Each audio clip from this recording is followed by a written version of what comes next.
Good afternoon. आज हम राजनीति विज्ञान में सत्ता की साझेदारी के तहत श्रीलंका में बहुसंख्यकवाद का अध्ययन करेंगे।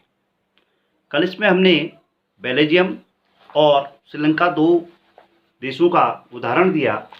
ये मानचित्र आप किताब में देख सकते हैं। इसमें बेल्जियम में किस प्रकार से विभिन्न भाषाओं को बोलने वाले लोग रहते हैं, इस मानचित्र में दिखाया गया है। हम आज श्रीलंका में बहुसंख्यकवाद का अध्ययन कर रहे हैं और हमने आपको बताया कि श्रीलंका में सिंगली, तमिल, भारतीय तमिल और शेष ईसाई जो तमिल और सिंगली दोनों भाषा बोलते हैं, ये निवास करते हैं।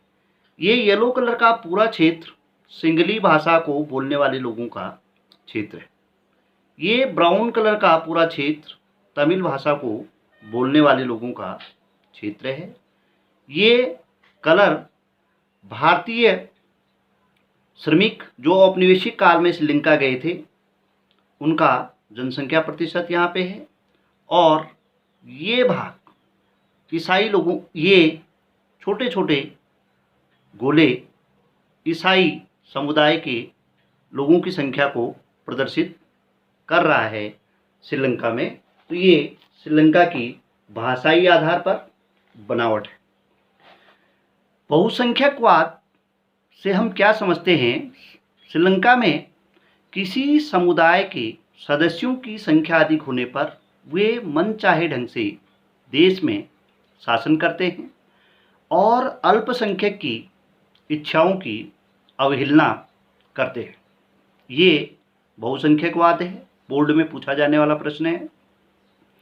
1948 में श्रीलंका उपनिवेश से एक स्वतंत्र राष्ट्र बना। ये पहले ब्रिटिश उपनिवेश था और सिंगली समुदाय के लोगों ने अपने प्रभुत्व के आधार पर सत्ता कायम की। बहुसंख्यकवाद के तहत सिंगली को 1956 में राजभाषा घोषित कर दिया गया। नौकरियों में सिंगली लोगों को प्राथमिकता दी गई। बौद्ध धर्म को राष्ट्रीय धर्म घोषित कर दिया गया, जिससे तमिलों में नाराजगी आ गई और वे अपने हितों की रक्षा के लिए सरकार से बार बार मांग करने लगे। सरकार ने उनकी बात को नहीं सुना और दोनों जातियों के बीच श्रीलंका में संघर्ष हो गया। सरकार ने तमिलों को बार बार नकार दिया, जिसका परिणाम ये रहा कि तमिलों के नेता प्रभाकरण ने एक गुट का निर्माण किया, जिसे लिट्टे के नाम से श्रीलंका में जाना गया।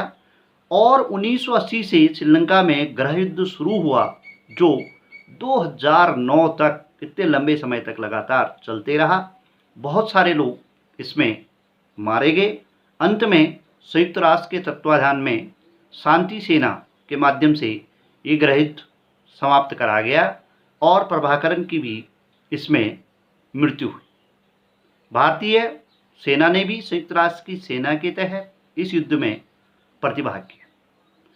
हमने इस बहुसंख्यकवाद में देखा कि एक वर्ग के हितों के लिए दूसरे वर्ग को नकार दिया गया और जिसका परिणाम ये रहा कि सत्ता की साझेदारी ठीक ढंग से नहीं चली और श्रीलंका में गृह युद्ध पनप गए। दूसरी ओर बेल्जियम ने बहुत समझदारी से काम लिया। बेल्जियम ने 1970 से 1930 तक अपने संविधान में 4 बार संशोधन किया, ताकि देश में सब मिलजुल कर रह सके। और 3 प्रकार की सरकारों का गठन बेल्जियम में किया गया।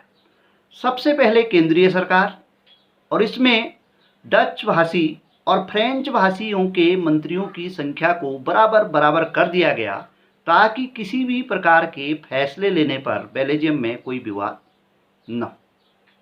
दूसरा, क्षेत्रीय राज्यों की सरकारों को विशेष अधिकार दिए गए, तो कुछ शक्तियां राज्यों को दे दी गई, जिससे वे अपने राज्य के लिए कानूनों का निर्माण कर सकें और इस प्रकार से वे केंद्र सरकार के अधीन नहीं होती।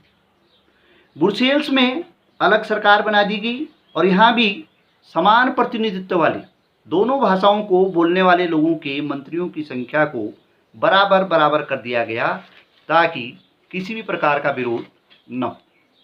और एक सरकार, सामुदायिक सरकार रखी गई जिसमें एक ही भाषा बोलने वाले लोग चुने जाते थे और इस सरकार को संस्कृति, शिक्षा और भाषा के मसलों पर फैसला लेने का अधिकार हुआ।